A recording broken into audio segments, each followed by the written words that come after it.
Howdy! There's a way of thinking, one that we all fall into at some point. I don't care who you are or what you do. You've fallen into it too.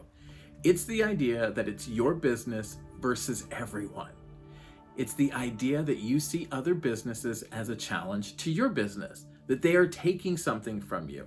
Business, consumers, your livelihood, whatever it might be. But that's not the best way to look at the problem, is it? There is a better way. A way that's less adversarial, less confrontational, and makes everyone's life a lot easier. Let's talk about it more after the break and let's get into some of the details. I'm E.H. Howard, and this is the Small Business Talk Show, and I'll see you right back after the break.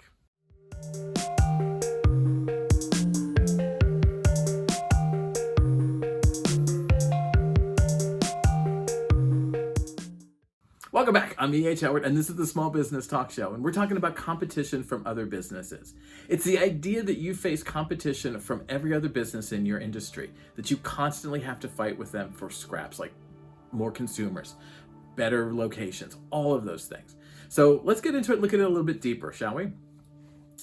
We are all taught from a very early age that everything in life is a competition, that in order to get what we want, what we need to fight, we need to win, and we need to crush the competition in the process. You need to be better than them. You need to be better than them by a lot. But is that really the best way to think about your business? Is that really the best light you want to present yourself in? Does it play to your strengths? And more importantly, do you really have any competition? There's so many questions, right? So many questions. But let's get into it in a little bit more detail, and hopefully it can clarify things.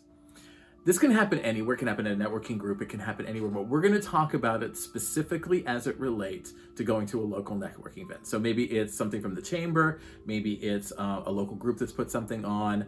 There's a lot of national groups that do that too. But you're going to go to this event. You've decided you're going to attend, and you are pumped. You are ready to make a splash. And it's an everybody back the F up situation because you are here, mofos. You got your head held high, you're looking good, you're feeling good, and you walk in the room and you discover that there are 4 other businesses just like yours in the room. Now, you have a couple of options here. You can see them as the enemy, take a defensive posture and attack like Leroy Jenkins, or you can see them for what they really are. You are unique, they are unique.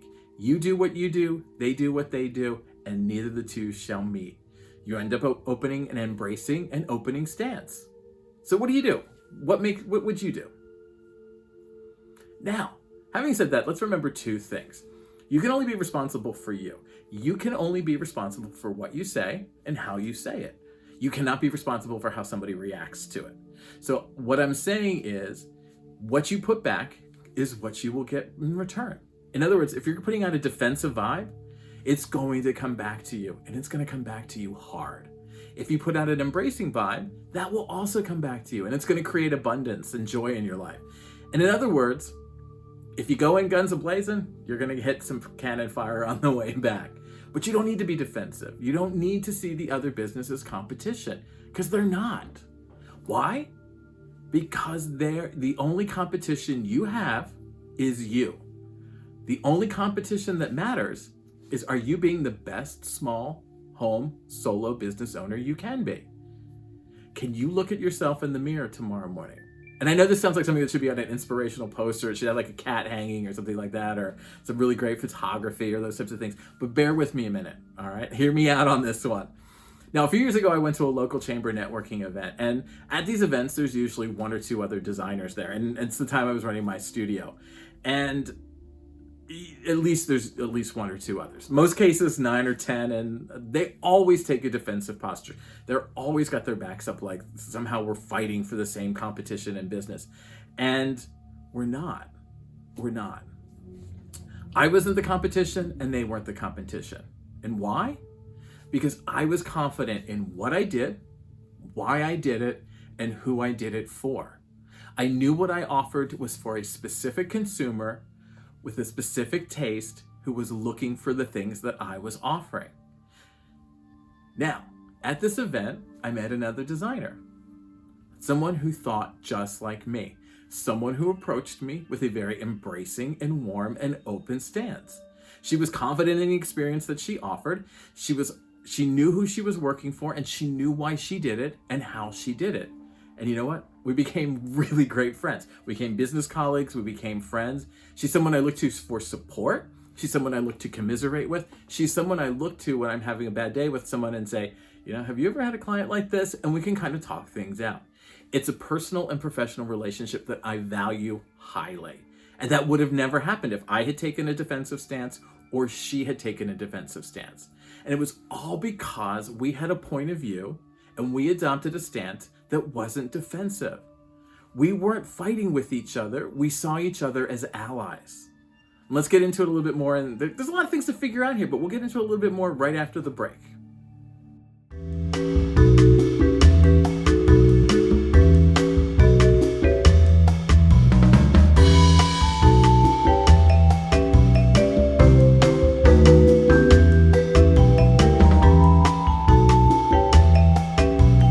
Welcome back. I'm E.H. Howard, and this is the Small Business Talk Show. And we're talking about competition. So let me just do a quick recap here. So you're a small business, a home business, a solopreneur business, and you're thinking you face competition from other businesses. And one of the big things that happens is people are always afraid, what, I'm going to lose business. My clients are going to jump whatever it might be. They're going to get attacked, take my clients.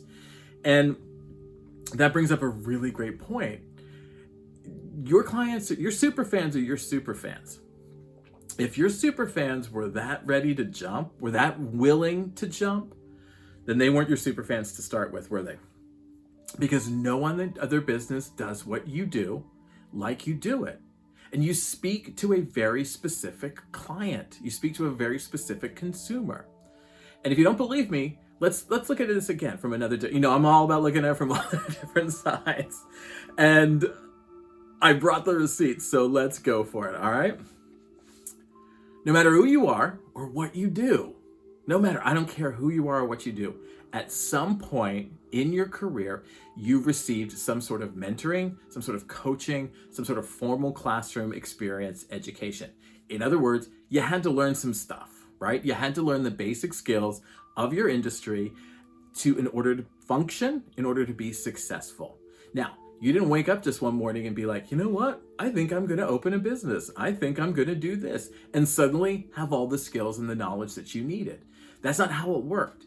You had to take some learning. You had to learn some things. Now, rarely, if ever, do we learn in a vacuum. And by that I mean, you're not the only person who has learned the same basic stuff, right? You're not the only person who understands and was taught the basic skills of your industry. There are hundreds and thousands of people all over the world every day who learned and are learning those same basic skills. All right? So let's look at a more concrete example. If you went to school, if you took a class anywhere, how many people were in that class with you? 20, 30, maybe 40? How many people took that class with that teacher over the years? Multiply that by how many times that class or that style of class is being taught everywhere around the country and everywhere around the world. Hundreds and thousands of people learned the same skills as you did, learned the same basics as you did, all at the same time. Not all of you at the same time, but you know what I mean. Like, you learned with things with other people. That's a lot of people, right? That's a lot of people learning the same things. Do any of them use those basic skills in exactly the same way? No, they don't. No one is a carbon copy of their instructor. No one comes out of college or out of trade school or out of a mentoring or coaching experience exactly like the coach, the mentor, or the teacher. Now, sure, it happens sometimes. I mean, there were one or two students that would copy my style to try and learn the method, but then they took it and they went on their own. But I've taught hundreds of students, and none of them do work like mine. Why? Because I have a specific way of looking at it. I took my experiences, my skills, I combined them with the skills that I learned, and I ran them through my filters. my experiences, my point of view, who I wanted to work with, the things that I liked, the things that I didn't like. And from that, I created a basic idea of who I wanted to be, okay? I combined it with my passions, I combined it with all of my other skills and experiences, and then I keep adding to those from other different experiences, all to learn the same skills. I don't do anything like anybody else, and it all adds up to no one does it like you. So back to my earlier story with my friend, the fellow designer. We both learned the same basics. We went to different schools, but we went to school and we learned the same things. We learned how to set type. We learned color theory. We learned page layout. We learned all of the basics of design. And we both do it completely different. There's nothing wrong with that. There's absolutely nothing wrong with that. But we do things different from each other. We do it in a way that speaks to our background, our personal experiences, and to the specific consumers and customers that we want to work with.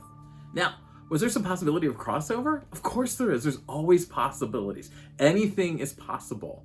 And that would only happen if we both weren't crystal clear in the experience that we offered and who we offered it to. Now, if we were unable to articulate those, then yeah, there would be some crossover. Could there have been some stolen clients? Sure, the same thing. But I'm going to tell you, first of all, karma's going to get you. So if you're going to try to steal somebody's clients, be prepared. Karma's going to get you. But second of all, they wouldn't have been happy. If I'd stolen clients from my friend, the best I could hope for would be that they would be a casual consumer. They would probably be a problem child. And why? Yes, exactly. Because the experience that I gave them, the way I did things, and the customer that I was really working for was not them. It was not their taste. It wasn't their style. It didn't speak to them because it wasn't for them.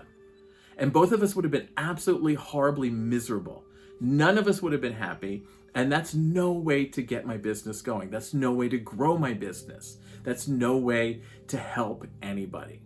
Now, if somebody calls me up and says they want some business, I'm more than happy to talk to them. I'm never advocating to say no to business. You always say yes to business. However, if in talking to them, I discover that they're not right for the experience that I'm offering, that they don't have the things that I'm looking for in a casual consumer or a super fan, I will refer them out. I will refer them to somebody who can give them the experience that they are looking for. For us, it's not a numbers game. I'm not looking to build my base by 3,000 people. I'm looking to build my base for people that are going to hang around and be loyal and be long-term consistent consumers. And as a small home or solo business, marketing and sales for us is all about building those deepening relationships. We're working to help clients who are ideal and right for our business. For us, it's about finding more super fans. It's not about finding 3,000 casual consumers who are going to come in and make a single purchase. For us, it's about finding 2 more super fans that will stick with us for 5, 10, 20 years. All right? It only creates problems if you go for grabbing, large numbers, or you start to steal people's clients, or you start to don't do that. The only competition that you have is you. And don't see the other people as competition. Because once you do, then you're fighting a battle that you don't want to fight. You're fighting a war that you really shouldn't be in. And if you saw them as an ally, wouldn't that be a lot better? Wouldn't it make more sense to have somebody in your back pocket that you can talk to, that can send you good referrals, that can help you out when you need it? And like I said, I value that relationship with my fellow designers simply because it's a close group of community. Only another designer is going to understand some of the problems that I face. Only another dry cleaner is going to understand the problems you face. An auto mechanic, whatever your industry, only the person who has walked in similar shoes to you will understand it. So embrace them. Don't see them as a competition. I mean, there are some people that you're going to have to fight with because that's just who they are. But I think in general, go with a more open and embracing stance. And I'd love to hear your thoughts. I'd love to hear what you think about competition. If you think I'm on track or if you think I'm insane, please leave the comments below. I would love to hear it. I'd love to know, do you think other businesses in your industries are competition? And if not, why? And if so, why? I'd like to know about that, because I'm all about both sides of the conversation. Now, the Small Business Talk Show is exclusive to YouTube. It comes out every Wednesday. So make sure you like and subscribe below so you can be notified when new shows come out. But again, every Wednesday, it's not that hard to remember. You can follow me on social media. I'm E.H. Howard, literally everywhere. To learn more about me, selling the experience, and finding your Betty, make sure you visit ehhoward.com 24 hours a day, 7 days a week. And while you're there, make sure you join our mailing list. We're going to be doing some great stuff coming up in the next couple of months. The workshops are going to be starting up again. Some collaborations and partnerships. We're going to try and get a podcast going. So, because everybody's got a podcast these days. So yeah, I'd like you guys to all be part of that. And other than that, I will see you next week for the next Small Business Talk Show. All right, bye.